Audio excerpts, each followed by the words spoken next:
Dhaka college ব্যবসা শিক্ষা শাখা একাদশ শ্রেণী ছাত্র, তোমাদের স্বাগত। অন্যান্য কলেজের যারা এই অনলাইন ক্লাসে অংশ নিচ্ছ ওদেরকেও স্বাগত জানাচ্ছি। আমি আহমেদ করিম, সহকারী অধ্যাপক, ব্যবস্থাপনা বিভাগ। আজকে তৃতীয় দিনের জন্য আমি তোমাদের সামনে এসে উপস্থিত হয়েছি ক্লাস নিয়ে।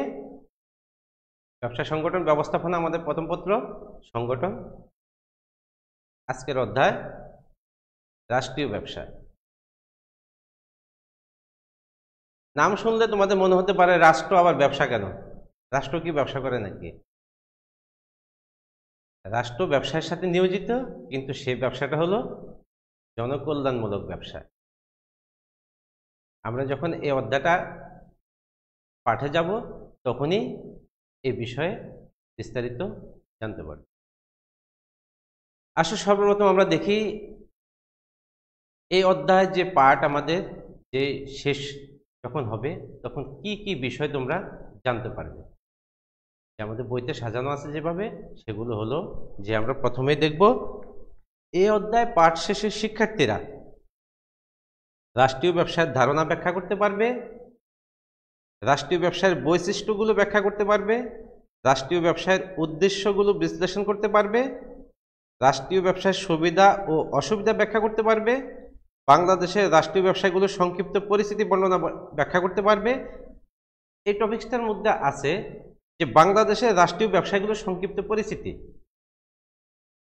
আমি এখনই একটু বলে ফেলি, কারণ এই আলোচনাগুলো আমার আজকে টপিকসে নেই, যেগুলো হলো ভাষা, ডাক বিভাগ, বাংলাদেশ রেলওয়ে, পর্যটন শিল্প, এগুলো রাষ্ট্রীয় ব্যবসার আওতাধীন। বিটিসিএল, বিআরটিসি এগুলো আছে। বাংলাদেশে রাষ্ট্রীয় ব্যবসায় যৌক্তিকতা বিশ্লেষণ করতে পারবে, রাষ্ট্রীয় ব্যবসাটা বাংলাদেশের ক্ষেত্রে কতটুকু যৌক্তিক। বাংলাদেশের আর্থসামাজিক উন্নয়নে রাষ্ট্রীয় ব্যবসায়ের অবদান বিশ্লেষণ করতে পারবে।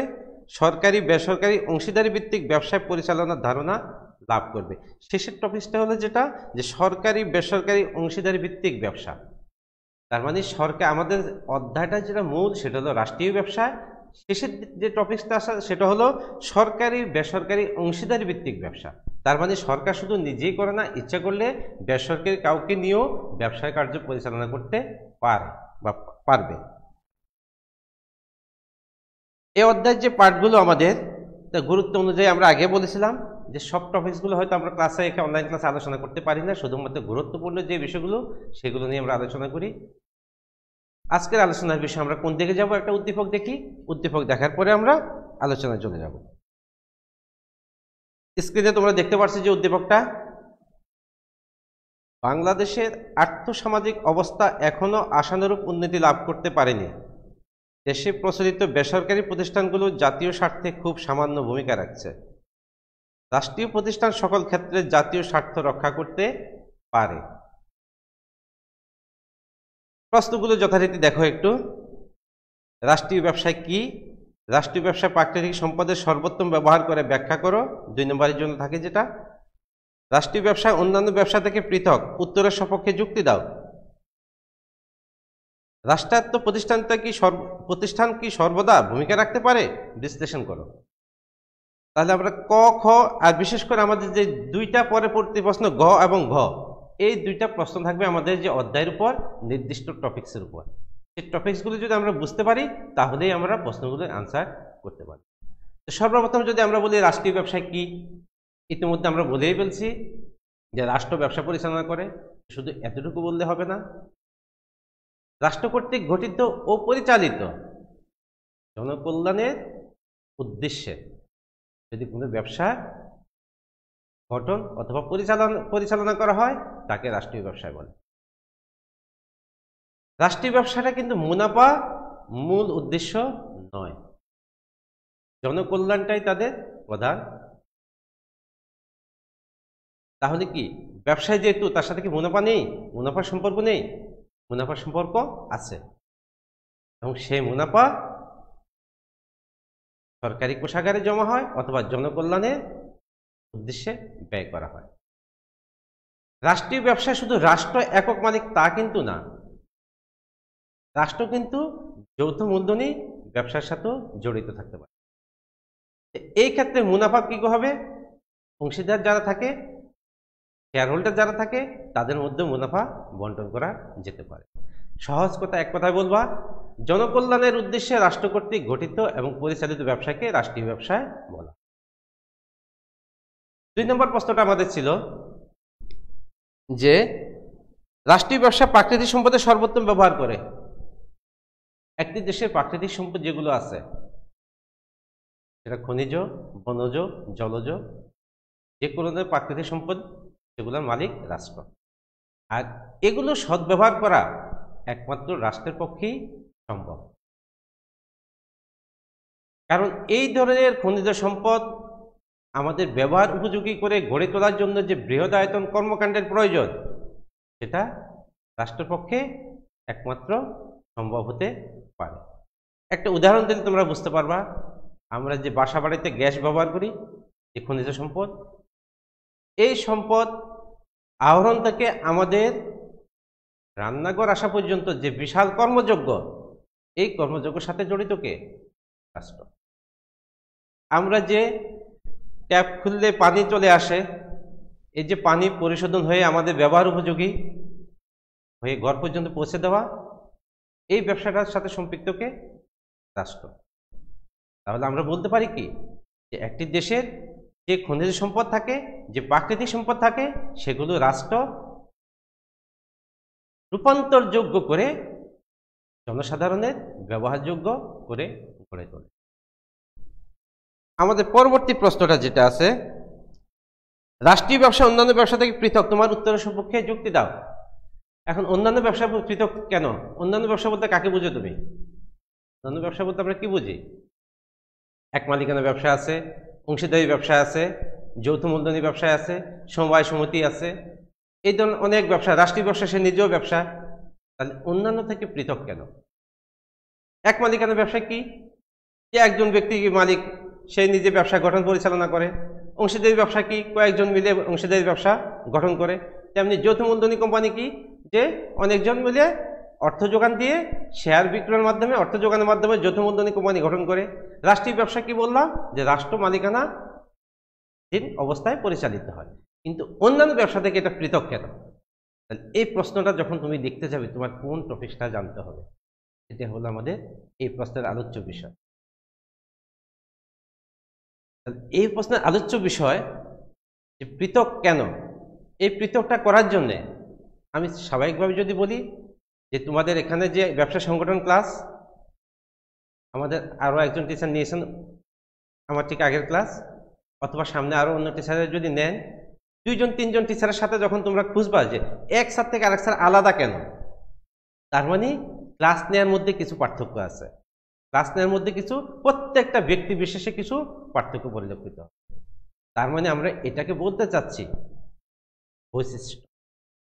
বৈশিষ্ট্যগুলো যদি আমি চিহ্নিত করতে পারি, তাহলে বলতে পারবো রাষ্ট্রীয় ব্যবসা এই কারণে, এই বৈশিষ্ট্যের কারণে অন্যান্য ব্যবসা থেকে পৃথক। তাহলে আমরা বলতে পারি যে গঠন, যে অন্যান্য ব্যবসা থেকে গঠন কেন আলাদা কেন? আমি বললাম এক মালিকানা ব্যবসায় যে একজন ব্যক্তি তার নিজস্ব তহবিল থেকে দিয়ে ব্যবসা শুরু করতে পারে।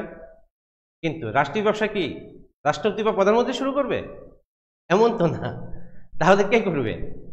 রাষ্ট্রীয় ব্যবসার গঠনটা হবে রাষ্ট্রপতির আদেশ বলে অথবা আইনসভায় প্রস্তাবিত যেই প্রস্তাবনা তা থেকে, অথবা বেসরকারি কোনো প্রতিষ্ঠানকে রাষ্ট্রায়ত্ত মালিকানার অধীনে এনেও রাষ্ট্রীয় ব্যবসায় গঠন করা যেতে পারে।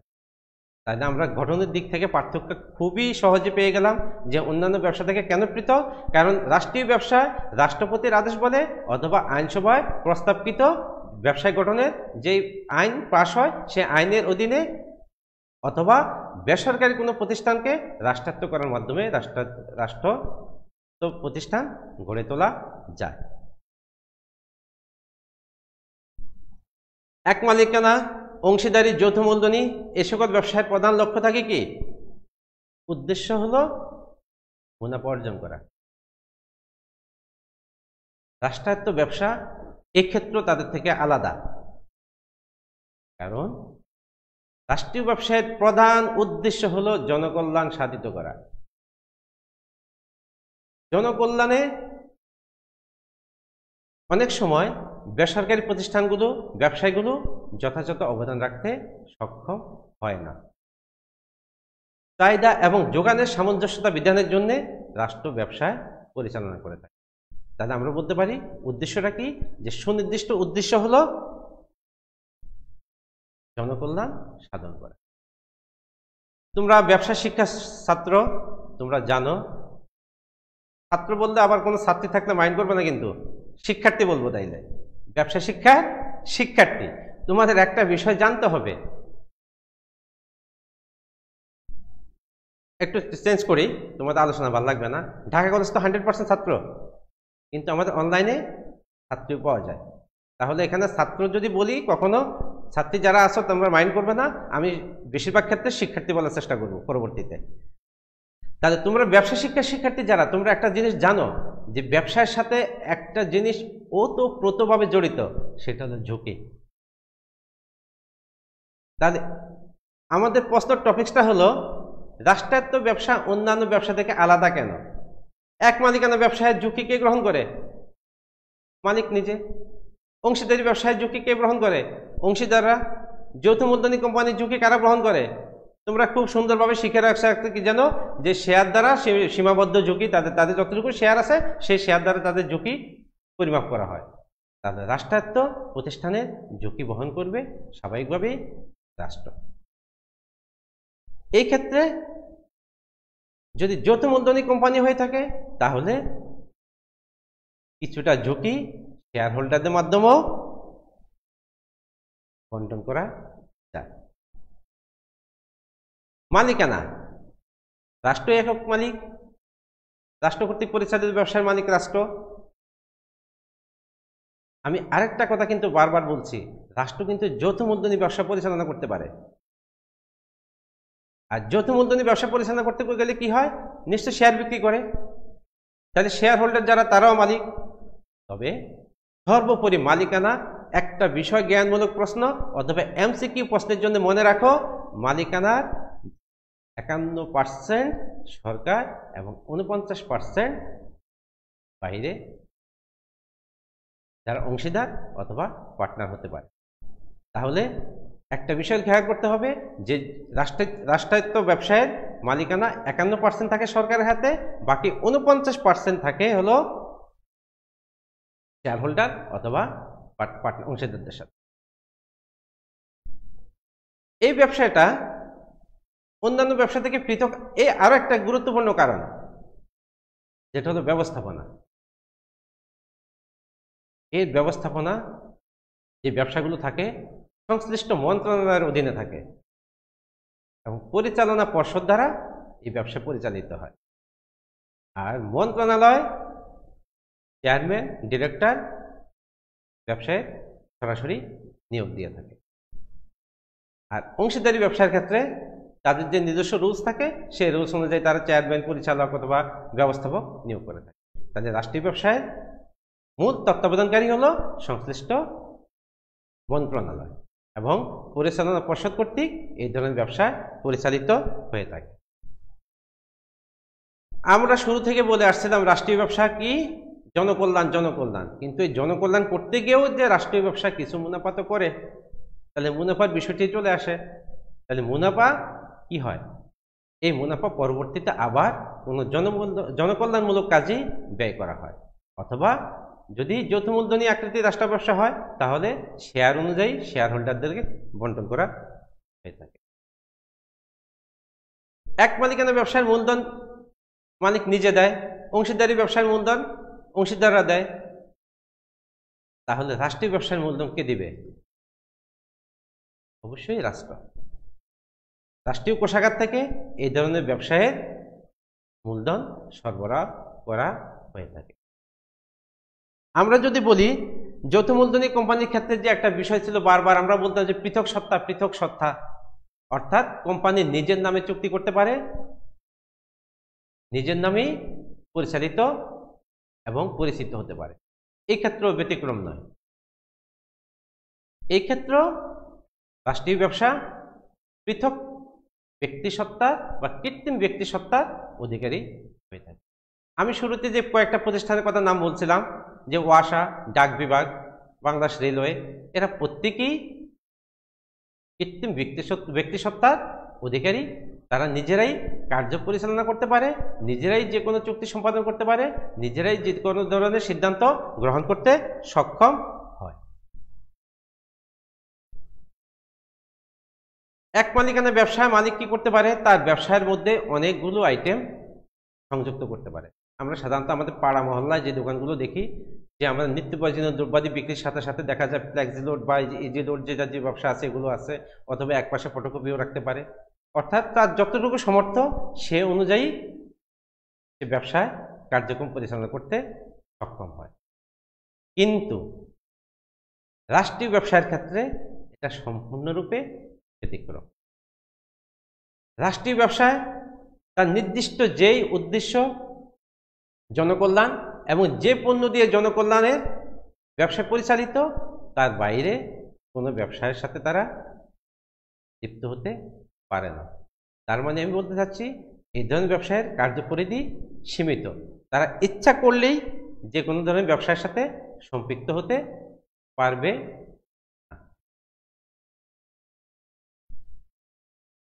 এটা অন্যান্য ব্যবসা থেকে কেন পৃথক?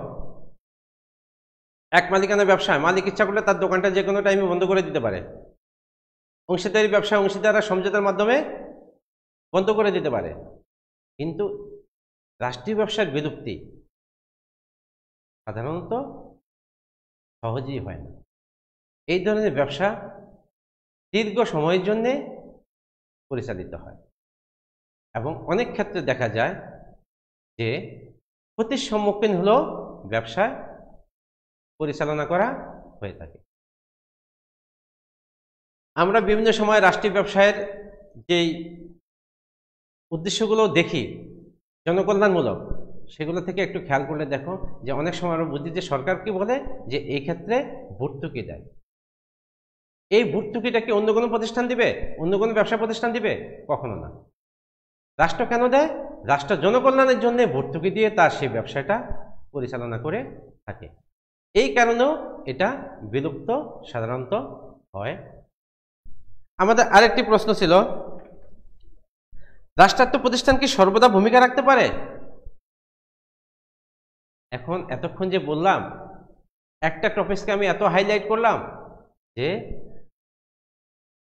জনকল্যাণ জনকল্যাণ সর্বদা জনগণের কল্যাণের জন্য।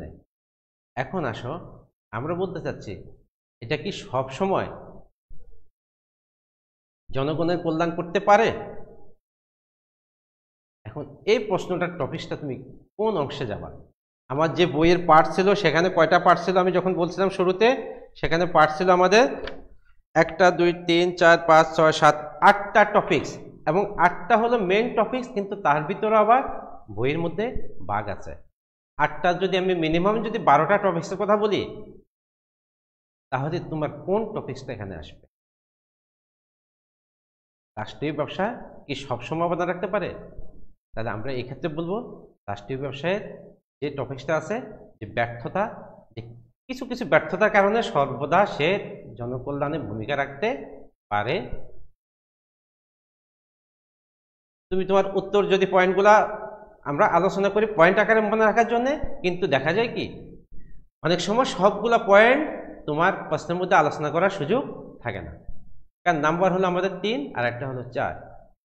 যেমন একটা প্রশ্ন আসতে পারে শুধুমাত্র যে রাষ্ট্রীয় ব্যবসায় একচেটিয়া ব্যবসায় রোধে কি ভূমিকা পালন করতে পারে, তো সেখানে কিন্তু একচেটিয়া ব্যবসাটা একটা শুধুমাত্র পয়েন্ট আমি বলতে পারি, সেটাকেই তুমি আলোচনা করে বলতে হবে যে একচেটিয়া ব্যবসায় রোধে রাষ্ট্রীয় ব্যবসায় গুরুত্বপূর্ণ ভূমিকা পালন করে। আমরা আলোচনা করে দিই অনেকগুলো, 6টা 7টা 8টা করে আলোচনা করে দিই, তার ভিতর থেকে 4টা 5টা সর্বোচ্চ তোমার আলোচনা করার মতো সুযোগ পরীক্ষায় থাকবে প্রশ্নের টপিক্সে। তাহলে আমরা এখানে যেখানে আসছি যে প্রশ্নটা, যে তার কিছু ব্যর্থতার কারণে সে সর্বদা জনকল্যাণ করতে পারে।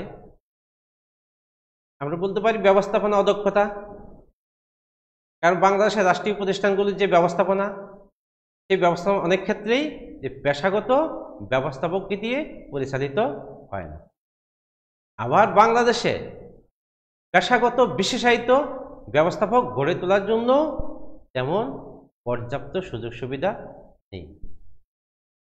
আর এই কারণে ব্যবস্থাপনার অদক্ষতার কারণে অনেক সময় অনেক ক্ষেত্রে রাষ্ট্রীয় ব্যবসায় তার যে কাঙ্ক্ষিত উদ্দেশ্য জনকল্যাণ তা করতে ব্যর্থ হয়। রাষ্ট্রীয় ব্যবসায় যে কর্মকর্তা কর্মচারী বিশাল কর্মযোগ্য, তারা সরকারি বেতনভুক্ত, নিজস্ব উদ্যোগে তারা কোনো সৃজনশীলতা বহিঃপ্রকাশ ঘটাতে চায় না। এটা আমাদের একটা রাষ্ট্রীয় ব্যবসায় সম্প্রসারণের সমস্যা। কারণ প্রত্যেকেই তার নিজস্ব কাজের বাইরে অন্য কোনো কাজ বা সৃজনশীলতার সাথে সম্পৃক্ত হতে চায় না। আর এ না চাওয়ার কারণেই ব্যবসায় অনেক ক্ষেত্রে তার যে কার্যাবলী, সেই কার্যাবলীগুলো সুন্দর এবং সুষ্ঠুভাবে পরিচালনা করতে পারে। আরেকটি ব্যর্থতা হলো নমনীয়তা। নমনীয় বলতে আমরা কি বুঝি? যে ব্যবসায় যে পরিকল্পনা থাকে পরিবেশ পরিস্থিতির অনুকূলে বা প্রতিকূলে গেলে সেই পরিকল্পনার পরিবর্তন সাধন করা। রাষ্ট্রীয় ব্যবসায় এই ক্ষেত্রে তার যে পরিকল্পনা তার পরিবর্তন করা সহজ হয় না। যে ব্যবস্থাপক, যে কর্মকর্তা বা যে নির্বাহী পরিকল্পনা বাস্তবায়নের সাথে জড়িত থাকে তারা ঊর্ধ্বতন কর্মকর্তার নিকট জবাবদিহি থাকে এবং সেই কারণে অধিকাংশ ক্ষেত্রেই যে মূল পরিকল্পনা সেই পরিকল্পনা পরিবর্তন করা কোনো অবস্থাতেই সম্ভব হয়। রাষ্ট্রীয় ব্যবসা সম্পূর্ণভাবে সরকারি নিয়োগকৃত কর্মকর্তা কর্মচারী দ্বারা পরিচালিত হয়, যেটাকে আমরা একটা কমন শব্দ বলি আমলাতান্ত্রিক জটিলতা। কারণ একটি পরিকল্পনা বিভিন্ন ধাপে ধাপে অতিক্রম করে সেটা বাস্তবায়নের জন্য সংশ্লিষ্ট অধিদপ্তরে অথবা সংশ্লিষ্ট যে ব্যবস্থাপক থাকে তার কাছে যায় এবং এটা দীর্ঘ সময় ব্যয় হয়। আর এই দীর্ঘ সময় ব্যয় হওয়ার কারণেই সঠিক সময়ে অনেক সময় সঠিক সিদ্ধান্ত গ্রহণ করা যায় না। আরেকটি যদি সমস্যাকে আমরা বলি স্বজনপ্রীতি। যদিও দেশ উন্নত হচ্ছে, সময় অতিবাহিত হচ্ছে, মন মানসিকতার পরিবর্তন হচ্ছে, দক্ষ কর্মীর চাহিদা বাড়ছে, এই স্বজনপ্রীতি থেকে আমরা আস্তে আস্তে বের হয়ে আসতে চেষ্টা করছি। স্বজনপ্রীতির কারণে অনেক সময় প্রতিষ্ঠানে অদক্ষ লোক নিয়োগ পায় এবং অদক্ষ লোকের কারণে প্রতিষ্ঠানের যে কার্যাবলীগুলো সেই কার্যাবলীগুলো সঠিকভাবে সম্পাদিত করা সম্ভব হয় না। এই স্বজনপ্রীতির জন্যেই অনেক ক্ষেত্রেই প্রতিষ্ঠান তার যে লক্ষ্য জনকল্যাণ মুনাফা অর্জন সেই লক্ষ্য থেকে বঞ্চিত হয়ে যায়। এই কারণে আমরা বলতে পারি রাষ্ট্রীয় ব্যবসার আরেকটি যে ব্যর্থতা সেটা হলো স্বজনপ্রীতি। এই ধরনের প্রতিষ্ঠান আমি শুরুতে বলেছিলাম একবার যে লোকসান হলেও ব্যবসা বন্ধ না করে কি করে পরিচালনা করতে থাকে। আর এই পরিচালনা করতে গেলে প্রতিষ্ঠান ঋণ গ্রহণ করে, আর এই অধিক ঋণের বোঝা ব্যবসায়ের জন্য দীর্ঘমেয়াদে ক্ষতির সম্মুখীন। এই কারণে আমরা বলতে পারি যে অধিক ঋণ গ্রহণ করার কারণে ব্যবসায় পরিচালনা করা সহজ হলেও তার যে কাঙ্ক্ষিত লক্ষ্য যে উদ্দেশ্য সে উদ্দেশ্য অনেক ক্ষেত্রেই ব্যর্থ হয়।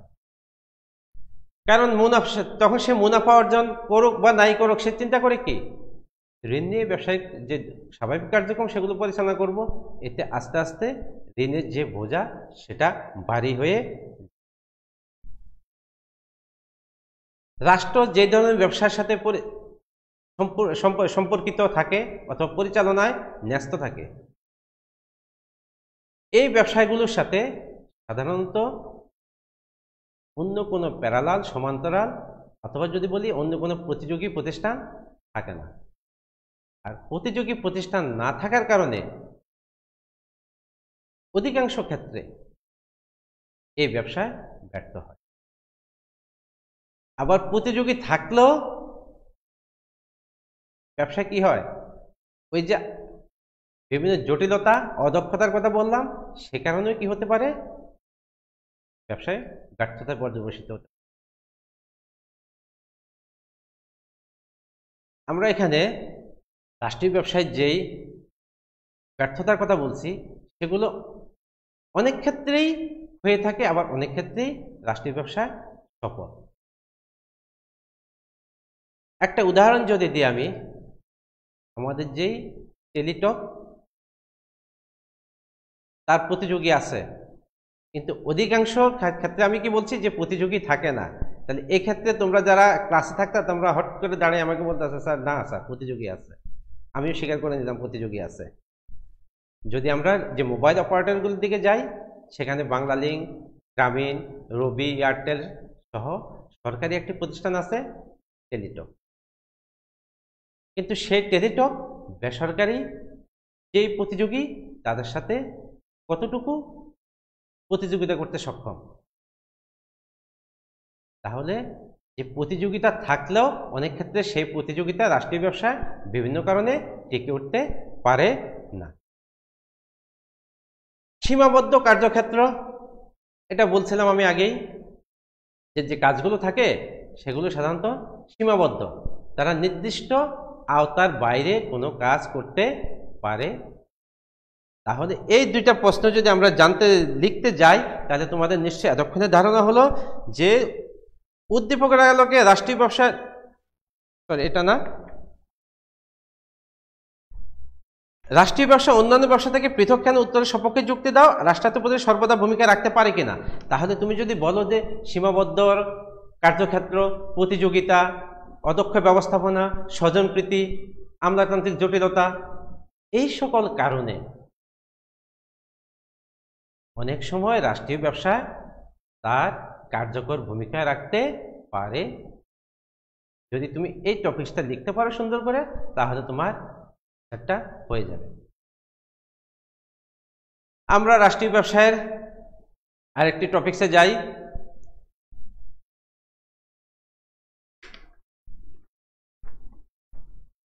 বেসরকারি উদ্যোগে গঠিত ব্যবসায় মুনাফা অর্জনকে প্রধান লক্ষ্য হিসাবে বিবেচিত করে একটা উদ্দীপক তৈরি করছে তোমাদের জন্য, ক্লাসটা নেওয়ার জন্য।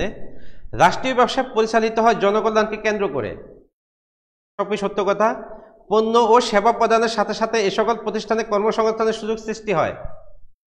বেসরকারি প্রতিষ্ঠান কোনো কোনো ক্ষেত্রে একচেটিয়া সুবিধা ভোগ করে, যা জনগণের জন্য মঙ্গলজনক নয়। এবার প্রশ্ন হলো জ্ঞানমূলক প্রশ্ন। আমাদের এই অধ্যায় যে কোনোটা টপিকস হতে পারে। পিপিপি কি? রাষ্ট্রীয় ব্যবসার প্রধান উদ্দেশ্য জনকল্যাণ, বুঝিয়ে লেখো। নিশ্চয় এতক্ষণ আমি যে আলোচনা করলাম এর থেকে 2 নম্বর কোশ্চেন বুঝিয়ে লেখা খুবই তোমাদের জন্য সহজ হবে। উদ্দীপকের আলোকে রাষ্ট্রীয় ব্যবসায়ের যৌক্তিকতা বা উপযোগিতা, যৌক্তিকতা ব্যাখ্যা করো। দেশের সুষম উন্নয়নে রাষ্ট্রীয় ব্যবসায়ের ভূমিকা বিশ্লেষণ করো। তাহলে যে প্রথম প্রশ্নটা পিপি কি, পিপিপি, 3টা পি, পাবলিক প্রাইভেট পার্টনারশিপ। 1 নম্বর তোমার হয়ে গেল। যে আমাদের শুরুতে ছিল সরকারি বেসরকারি, আমি বলে আসছিলাম অংশীদারত্বমূলক ব্যবসা।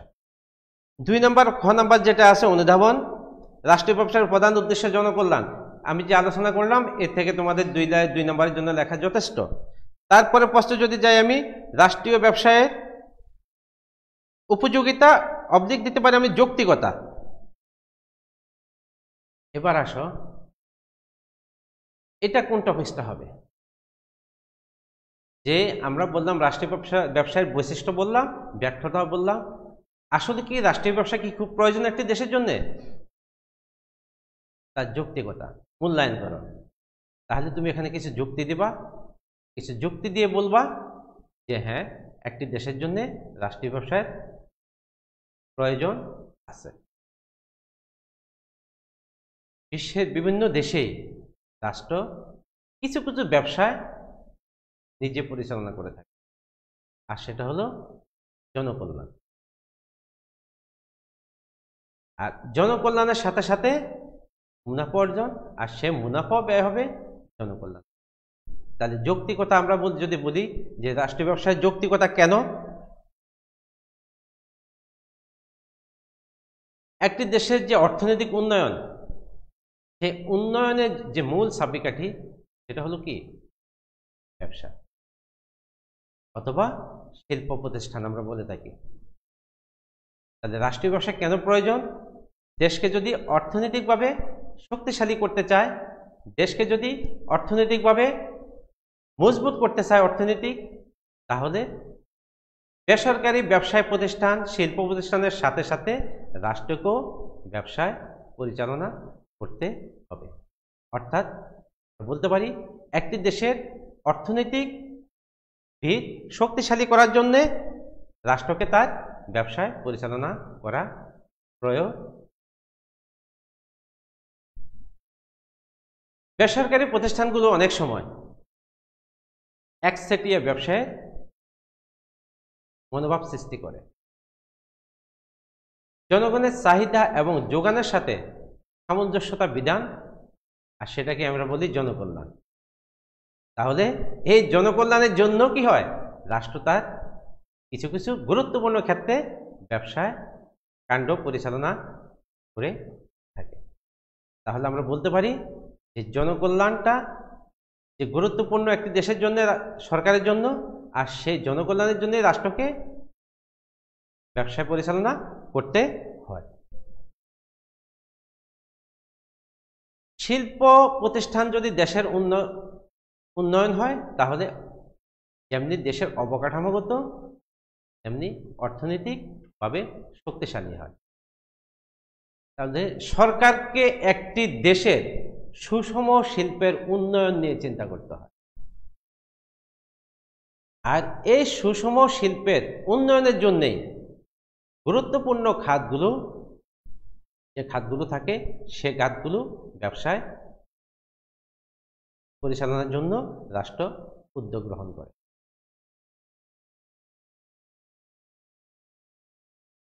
অর্থনৈতিক বিভিন্ন অঞ্চলের যে সম অর্থনৈতিক উন্নয়ন, আমরা যদি 64 জেলার কথা বলি, আমাদের 64 জেলা কি সমভাবে অর্থনৈতিকভাবে উন্নত? অবশ্যই না। যে জেলাগুলো আমাদের পিছিয়ে আছে, সেই জেলাগুলোর উন্নয়নের জন্য, কর্মসংস্থান সৃষ্টির জন্য সরকার কি করতে পারে? ওই সকল অঞ্চলে ব্যবসা প্রতিষ্ঠান গড়ে তুলতে পারে। পিছিয়ে পড়া যেই পশ্চাৎপদ জনগণ, সেই জনগণকে সমভাবে যদি অর্থনৈতিকভাবে আমরা উন্নত করতে না পারি, তাহলে একটি দেশ কোনো অবস্থাতেই উন্নয়নের শিখরে পৌঁছতে পারবে। তাহলে আমরা বলতে পারি কি, যে সুষম শিল্পের উন্নয়ন এবং সমভাবে প্রত্যেকটি অঞ্চলের অর্থনৈতিক উন্নয়নের জন্য রাষ্ট্র কি করে? ব্যবসা পরিচালনা করে থাকে। অনেক ভারী শিল্প যেগুলো আছে, ভারী শিল্প বলতে লৌহ, ইস্পাত অথবা যে তেল জাতীয় যে শিল্পগুলো আছে, এই ভারী শিল্পগুলো পরিচালনার জন্য সাধারণত কি হয়? অধিক মূলধনের প্রয়োজন হয়। আর ব্যক্তি বা অংশীদারি ভিত্তিতে এই ধরনের মূলধন যোগান দেয়া অনেক ক্ষেত্রেই সম্ভব হয় না। এই ভারী শিল্পসমূহ পরিচালনার জন্য রাষ্ট্রকে উদ্যোগ, আমাদের টপিকটা কিন্তু বলে গেলে চলবে না।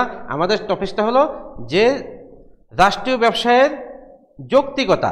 তাহলে এই যৌক্তিকতা যদি আমরা বলতে যাই, তাহলে আমরা বলতে হবে যে দেশের যে ভারী শিল্পসমূহ আছে, সেই ভারী শিল্পসমূহের পরিচালনার ভার রাষ্ট্রকেই নিতে হবে। প্রাকৃতিক সম্পদের যথাযথ ব্যবহার, ইতিপূর্বে আমি বলেছি যে একটি দেশের যে প্রাকৃতিক খনিজ সম্পদ আছে, সেগুলোর যথাযথ আহরণ এবং ব্যবহার উপযোগী করে তোলার দায়িত্ব রাষ্ট্রের। রাষ্ট্র সেটা তার জনগণকে সুলভ মূল্যে খুব সহজে ব্যবহার উপযোগী করে পৌঁছে দিতে পারে। আর বেসরকারি ক্ষেত্রে এই ধরনের ব্যবসা অনেক ক্ষেত্রে ঝুঁকি হতে পারে, আবার একচেটিয়া লাভ অথবা একচেটিয়া বাজার সৃষ্টিরও সুযোগ থাকতে পারে। আমদানি রপ্তানি নিয়ন্ত্রণের যে বিষয়টা, এটাও সরকারের হাতে ন্যস্ত থাকবে। যে আমদানি রপ্তানি কি পরিমাণ হবে, জনগণের চাহিদা এবং যোগান সামঞ্জস্য বিধান করা, এই বিষয়গুলো যে আমদানি রপ্তানির মাধ্যমেই নিশ্চিত করা হয়, সেটা কোনো অবস্থাতেই বেসরকারি খাতে ছেড়ে দেওয়া ঠিক নয়। এই জন্যে সরকার আমদানি রপ্তানি যে বাণিজ্য বলি আমরা, সে আমদানি রপ্তানি বাণিজ্য সরকার কর্তৃক নিয়ন্ত্রিত হয়। জাতীয় আয় বৃদ্ধি, আমরা জাতীয় আয় বৃদ্ধি বলছি আগেই, যে দেশের শিল্প প্রতিষ্ঠান যদি উন্নত হয় তাহলে অর্থনৈতিকভাবে দেশ সমৃদ্ধশালী হয়। আর জাতীয় আয় বৃদ্ধির সাথে সাথে মানুষের কি হয়, জীবনযাত্রার মান উন্নত হয়। তাহলে জাতীয় আয় বৃদ্ধির মাধ্যমে জনগণের জীবনযাত্রার মান বৃদ্ধির জন্য সরকার কি করতে পারে, অনেক ক্ষেত্রে বা অনেক সময় রাষ্ট্রের আওতায় ব্যবসায় পরিচালনা করতে পারে। গোপনীয়তা রক্ষাকারী কিছু শিল্প আছে যা দেশের নিরাপত্তা এবং সার্বভৌমতার জন্য অপরিহার্য। এই শিল্পগুলো অবশ্যই রাষ্ট্রের অধীনে পরিচালিত হবে। অর্থাৎ যে গোলা বারুদ অথবা যে টাকা ছাপানো, এই জাতীয় যেগুলো আছে, এই কাজগুলো রাষ্ট্র নিজস্ব তত্ত্বাবধানে সম্পূর্ণ গোপনীয়ভাবে সম্পন্ন করে থাকে। তাহলে আমরা বুঝতে পারলাম যে এই সকল কারণে রাষ্ট্রীয় ব্যবসায় যৌক্তিকতা রয়েছে। পরের প্রশ্নটি কি ছিল আমাদের, দেশের সুষম উন্নয়নে রাষ্ট্রীয় ব্যবসার ভূমিকা বিশ্লেষণ করো। তাহলে দেশের সুষম যে উন্নয়ন, আমরা ইতিমধ্যে বলছি যে একটি দেশের একটা নির্দিষ্ট অংশকে পিছনে রেখে দেশের সার্বিক উন্নয়ন কোনো অবস্থাতেই সম্ভব। আমাদের প্রশ্নটা কিন্তু গুরুত্বপূর্ণ, নাম্বার 4, যে দেশের সুষম উন্নয়নে রাষ্ট্রীয় ব্যবসায়ের ভূমিকা বিশ্লেষণ করো। তাহলে ভূমিকা বিশ্লেষণ করতে গেলে তোমাকে যেটা বলতে হবে, আমরা একটু আগে বলেছিলাম ভারী শিল্প, যে লৌহ ইস্পাত অথবা খনিজ, এই জাতীয় শিল্পগুলো অবশ্যই কি করতে হবে, রাষ্ট্রের আওতায় পরিচালিত হতে হবে। দেশে যদি ক্রমবর্ধমান বেকারত্ব বৃদ্ধি পায়, তাহলে মানুষের জীবনযাত্রা যেমনি মান নিচে নেমে যায়, তেমনি আইনশৃঙ্খলারও অবনতি ঘটে। তাহলে সরকার ব্যবসা পরিচালনা তথা শিল্প প্রতিষ্ঠান গড়ে তোলার মাধ্যমে কর্মসংস্থানের সুযোগ সৃষ্টি করে বেকারত্ব হ্রাস করতে পারে। এটা যে কোনো দেশের সরকারের জন্য একটি গুরুত্বপূর্ণ বিষয়। বাংলাদেশের মতো ক্রমবর্ধমান যে জনসংখ্যা, এই জনসংখ্যার যে কর্মসংস্থান, এই কর্মসংস্থান সৃষ্টির জন্য রাষ্ট্রীয় ব্যবসা অপরিহার্য। আমাদের প্রশ্নটা বলে যাব না, টপিকসটা, যে দেশের সুষম উন্নয়নে ব্যবসায় রাষ্ট্রীয় ব্যবসার ভূমিকা। তাদের রাষ্ট্রীয় ব্যবসার ভূমিকা কি পালন করতে পারে, যে কর্মসংস্থানের সুযোগ সৃষ্টি করতে পারে। আর কর্মসংস্থানের সুযোগ সৃষ্টির সাথে সাথে কি হয়, যেমনি বেকারত্ব হ্রাস পায়, তেমনি হয় মানুষের জীবনযাত্রার মান উন্নত। দ্রুত শিল্পায়ন, বেসরকারি ক্ষেত্রে শিল্পায়নটা হয় ধীর গতিতে। তাদের উদ্দেশ্য মুনাফা অর্জন। তারা যে অঞ্চলে মুনাফা করার সুযোগ থাকবে সে অঞ্চলেই ব্যবসায় গড়ে তুলবে। কিন্তু রাষ্ট্র এক্ষেত্রে সম্পূর্ণভাবে ব্যতিক্রম। রাষ্ট্র ভূমিকা রাখতে হবে সমভাবে সকল অঞ্চলের অর্থনৈতিক উন্নয়ন। এই কারণে রাষ্ট্র অর্থনৈতিক উন্নয়নের জন্য বিভিন্ন অঞ্চলে শিল্প প্রতিষ্ঠান অথবা ব্যবসায়িক কার্যক্রম পরিচালনার জন্য গুরুত্বপূর্ণ ভূমিকা পালন করতে সক্ষম। আরেকটি ভূমিকা যেটা সার্বভৌমত্ব রক্ষা, একটু আগে বলছিলাম একরকম, এখন বলছি আরেক রকম। সার্বভৌমত্ব রক্ষার জন্য যে গোপনীয়তা, যে আমাদের গোপনভাবে যেই দ্রব্যাদি প্রয়োজন, সেটা বলা যায় গোলা বারুদ বা টাকশাল, এগুলো পরিচালনার জন্য রাষ্ট্র এককভাবে দায়িত্ব গ্রহণ করে। এই ক্ষেত্রে রাষ্ট্রের ভূমিকা অবশ্যই অনস্বীকার্য। কারণ এই ক্ষেত্রগুলো যদি বেসরকারি খাতে ছেড়ে দেয়া হয়, তাহলে অনেক সময় রাষ্ট্রের সার্বভৌমত্ব বা নিরাপত্তার জন্য হুমকি আসতে পারে। মুদ্রা বাজার যদি নিয়ন্ত্রণ করা না যায়, তাহলে মূল্যস্ফীতি, মুদ্রাস্ফীতি, যে তোমরা জানো কতগুলো শব্দ, সেগুলো আমাদের ব্যক্তিগত জীবনে, পারিবারিক জীবনে, রাষ্ট্রীয় জীবনে এবং সামাজিক জীবনে ব্যাপকভাবে প্রভাব বিস্তার করবে। আর এই মুদ্রা বাজার নিয়ন্ত্রণের জন্য সরকার ব্যাপকভাবে দায়িত্ব গ্রহণ। তাহলে এই টপিকসগুলো যদি তোমরা একটু বইতে পড়ো, এই ক্লাসটার উদ্দেশ্য হলো কিন্তু তোমাকে এমন কোনো বিষয় দিয়ে আমি পরিপূর্ণ করে দেয়া না, তোমাকে শুধু একটু, আমরা এসে অনলাইন ক্লাস, আমরা ভর্তি হয়েছে নতুন, ক্লাস আসতে পারোনি, আমাদের অধ্যক্ষ মহোদয়ের উদ্যোগে আমরা এখানে এসেছি, যে আজকে আমার বিশ্বাস অন্তত একটা খুব অল্প পরিমাণ শিক্ষার্থী হলেও যে বইটা খুলে দেখবা, যে স্যার যে ক্লাসটা নিল রাষ্ট্রীয় ব্যবসায়, দেখি না স্যার কি কথা বলছে আর কি কি ওখানে আছে, এই তাড়নার সৃষ্টি করাই কিন্তু আমাদের উদ্দেশ্য। এখানে আমি তোমাকে এককভাবে পরিপূর্ণভাবে তৈরি করতে পারবো না, যেটা আমার ব্যর্থতা হিসাবে আমি স্বীকার করে নিই। কিন্তু এটা বিশ্বাস আছে যে এই ক্লাসের পরে যে বইটা অন্তত খুলবে, বই খুলে দেখবে যে এখানে যে স্যারের কথাগুলো দেখি নতুন কি কি টপিকস আছে, তোমার ভিতরে একটি উৎসাহ সৃষ্টি করে দেওয়া। আসো আমরা আজকে আলোচনার মধ্যে যদি কিছু এমসিকিউ প্রশ্ন থেকে থাকে, যারা যারা শুনেছ তারা হয়তো অ্যান্সার দিতে পারবে। আলোচনার এই যতটুকু আলোচনা, তার ভিতরে আমি রাখার চেষ্টা করি সাধারণত এমসিকিউগুলো। উত্তরটা আমি একটু পরে পরে দিব, দুই একটার উত্তর হয়তো বলবো না, তোমাদের জন্য রেখে দিব, তোমরা যথারীতি এবিসি আকারে উত্তরগুলো দিবে। 1 নম্বর, এখানে অবশ্যই এই প্রশ্নগুলোতে আমি অনেক সাড়া পাই, অনেকে উত্তর দেয়, এবিসিডি করে উত্তর দিয়ে দেয় অনেকেই। রাষ্ট্রীয় ব্যবসা কিভাবে গঠিত হয়? আমি কি সুন্দর করে বলেছিলাম শুরুতে এই ঘটনাটা, এক মালিকানা ব্যবসা গঠন করে একজন ব্যক্তি খুব সহজেই পারে, অংশীদারি ব্যবসা অংশীদারা করে, যৌথ মূলধনী কোম্পানি শেয়ার বিক্রির মাধ্যমে করে ফেলে। আর রাষ্ট্রীয় ব্যবসার কথা বলেছিলাম রাষ্ট্রপতির আদেশ বলে। তাহলে এখানে আছে এবার রাষ্ট্রীয় ব্যবসা কিভাবে গঠিত হয়? রাষ্ট্রীয় মূলধনে রাষ্ট্রপতির আদেশ বলে, জনগণের সহযোগিতায় প্রধানমন্ত্রীর আদেশ বলে।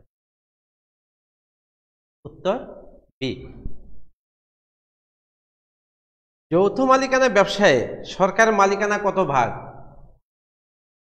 আলোচনা শুনে থাকলে অবশ্যই উত্তর চলে আসবে তখনই। রাষ্ট্রীয় ব্যবসা আমি বলছিলাম এককভাবে রাষ্ট্র পরিচালনা করতে পারে, অথবা শেয়ার বিক্রির মাধ্যমে যৌথ মালিকানায় রাষ্ট্র ব্যবসা পরিচালনা করতে। এই ক্ষেত্রে সরকারের মালিকানা কত পার্সেন্ট এবং বাইরে মালিকানা যাবে কত পার্সেন্ট? উত্তর বলবো না। রাষ্ট্রীয় ব্যবসার প্রধান লক্ষ্য হলো শিল্পের প্রসার, কর্মসংস্থান, দেশ রক্ষা, সবগুলো একটি লক্ষ্য। আমি তো আলোচনা করলাম যে শিল্পের প্রসার, যেসব অঞ্চলগুলো পিছিয়ে আছে সেখানে শিল্প প্রতিষ্ঠান গড়ে তোলার মাধ্যমে রাষ্ট্র কি করতে পারে, ওখানে কর্মসংস্থানের সুযোগ সৃষ্টি করতে পারে, কর্মসংস্থান আছে। দেশ রক্ষা শিল্প তো বারবার বলতেছি যে গোপনীয়তা রক্ষা বা দেশ রক্ষা শিল্প রাষ্ট্রের অধীনে পরিচালিত হয়, জনকল্যাণ। এই ক্ষেত্রে এসে তুমি দ্বিধাদ্বন্দ্বিত হয়ে যাবে। যখন তোমার কাছে 25টি বা 30টি এমসিকিউ কোশ্চেনটা যখন থাকবে, তখনই তোমার মাথাটা ঘুরায় যাবে যে কোনটা, তাদের সবগুলোতে মনে হচ্ছে। কিন্তু একটা শব্দ খেয়াল করো, প্রধান লক্ষ্য। প্রধান লক্ষ্য হলো জনকল্যাণ।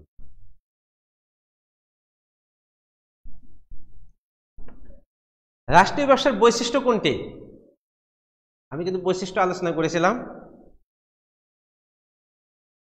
দক্ষ ব্যবস্থাপনা, বৃহদায়তন ব্যবসা, জনকল্যাণ, কর্মস্পৃহা সৃষ্টি।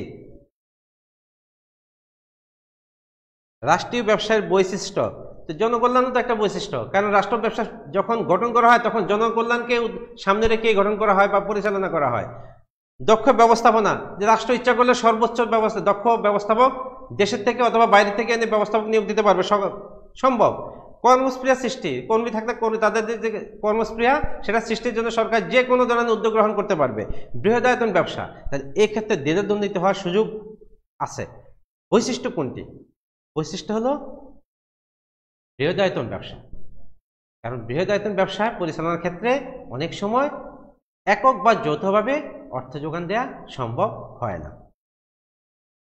এটা আমাদের চলে আসছে, অবশ্য দুইটা চলে আসছে আমার বাইরে, আজকে তাও আলোচনা করতে হবে, বলে যেতে হবে। কারণ ডাক বিভাগের আধুনিক সেবা হলো, কারণ আমি যে রাষ্ট্রীয় কয়েকটি ব্যবসা প্রতিষ্ঠানের কথা বললাম তার মধ্যে রেলওয়ে ডাক বিভাগের কথা উল্লেখ করেছিলাম, কিন্তু একটা প্রশ্ন এমসিকিউ জেনে রাখো, ডাক বিভাগের আধুনিক সেবা হলো VPP, parcel, electronic money order, চিঠি বিলি। অবশ্যই না, অ্যান্সার হলো সি। বাংলাদেশে কত সালের পিপিপি নীতি কার্যকর হয়? এই পিপিপি নীতিটার কথা কি বলেছিলাম আমি? Public private partnership. অর্থাৎ সরকার যখন বড় থেকে বড় কোনো প্রতিষ্ঠান গড়ে তুলতে চায়, কোনো কার্যক্রম গ্রহণ করতে চায় জনকল্যাণে, তখন দেখা যায় বেসরকারি অংশীদার ভিত্তিকভাবে পরিচালনা করে। তাহলে এই বেসরকারি অংশীদার ভিত্তিক যখন পরিচালনা করা হয়, ওই বেসরকারি প্রতিষ্ঠান একটি নির্দিষ্ট সময় পর্যন্ত তাদের আয়ত্তে রেখে পরবর্তীতে সেটা সরকারকে ন্যস্ত করে এবং সেটা সুবিধা সরকার তথা দেশের জনগণ ভোগ করে। আর এই পিপিপির বিষয়টাই একটু ভালো করে খেয়াল রাখবা, জ্ঞানমূলক প্রশ্ন, অনুধাবন প্রশ্ন দুটাতেই আসতে পারে। প্রশ্নের প্যাটার্নটা একটু চেঞ্জ আছে এখন। রাষ্ট্রীয় ব্যবসায়ের উদ্দেশ্য: 1. মুনাফা অর্জন, সম্পদের সুষম বন্টন, জনকল্যাণ। সবগুলোই তো মনে হচ্ছে। ও একটা না, মুনাফা অর্জন না, মুনাফা অর্জন না, তাহলে বাকি দুইটা। তাহলে বাকি দুইটা হলে কি হয়? 2 ও 3, নিচের কোনটি সঠিক? তাহলে হয়ে যাচ্ছে বি। পিপিপি ব্যবসায়ের উত্তম ক্ষেত্র হলো পণ্য উৎপাদন, মহাসড়ক নির্মাণ, বড় সেতু নির্মাণ। এক্ষেত্রে কোনটা সঠিক? তাহলে পিপিপি একটু আগে আমি বললাম যে বৃহদায়তন কর্মযোগ্য পরিচালনার জন্য সরকার বেসরকারি অংশীদারত্বকে সুযোগ দেয়। আর বৃহদায়তন বলতে তখন আমরা সেটা বলতে পারি যে কোনটা, সেটা হলো মহাসড়ক নির্মাণ, বড় সেতু নির্মাণ। তার মানে উত্তরটি হবে নিচের কোনটি সঠিক? সেটা হবে সি। আমাদের ক্লাসটি পরবর্তীতে ফেসবুক এবং ইউটিউবে আপলোড থাকবে, যদি কেউ শুরু থেকে মিস করে থাকো সেখান থেকে দেখতে পারবে। এবং সর্বশেষ একটু অনুরোধ, এই ক্লাসের পরে গিয়ে বইটি একটু খুলবে, খুলে অন্তত একটু চোখ বুলিয়ে দেখবে যে রাষ্ট্রীয় ব্যবসায়ের আর কি কি বিষয়। পরবর্তী ক্লাস পর্যন্ত সবাই ভালো থাকো। আল্লাহ।